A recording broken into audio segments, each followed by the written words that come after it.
రీసెంట్గా చూసిన ఒక ఎమర్జెన్సీ కేసు గురించి నేను ఇవాళ మీతో షేర్ చేసుకుంటాను. నేను doctor Keerthi Ganne, obstetrician and gynaecologist from Guntur. ఒక రోజు నాకు 21 ఇయర్ ఫీమేల్ వచ్చారు ఎమర్జెన్సీలో. ఎట్లా అంటే వాళ్ళు మా పేషెంట్ ఫిట్స్ త్రో చేస్తుంది అని తీసుకుని వచ్చారు. చూస్తే 8 నెలల గర్భిణి. సో ఆవిడకి వెంటనే హాస్పిటల్లో అడ్మిట్ చేసి ఆవిడకి మెగ్నీషియం సల్ఫేట్ అనేది ఇవ్వబడింది. ఎందుకంటే ఫిట్స్ ఆపడానికి ఫస్ట్ థింగ్ మెగ్నీషియం సల్ఫేట్ అనేది ఇవ్వాల్సి ఉంటుంది. దాని తర్వాత ఆవిడని ఇంట్యూబేట్ చేసి ఇమ్మీడియట్గా సిజేరియన్కి తీసుకొని బేబీని డెలివర్ అవుట్ చేయటం అనేది జరిగింది.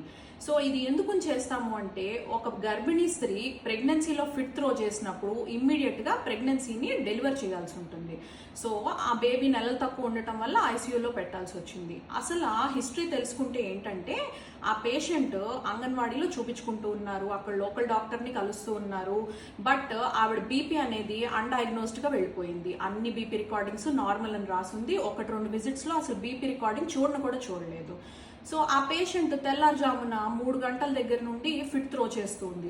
వాళ్ళ లోకల్గా ఉన్న డాక్టర్ దగ్గరికి వెళ్ళేసరికి 9 గంటలు అయ్యింది.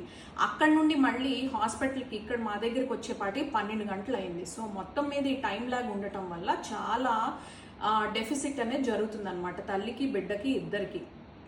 సో ఎప్పుడు కూడా బాడీ అనేది కొన్ని సైన్స్ని చూపిస్తూ ఉంటుంది.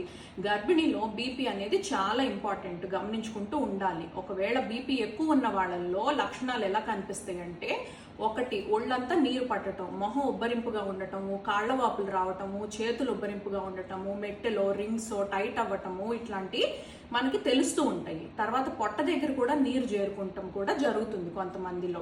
ఇంకొకటి గుండెల దగ్గర మంట ఉంటుంది, తలపోటు వస్తూ ఉంటుంది. ఇవన్నీ కూడా సైన్స్, అనీజీనెస్ ఇలాంటివి. సో గ్యాస్ పెయిన్ అని దయచేసి దాన్ని నెగ్లెక్ట్ చేయొద్దు.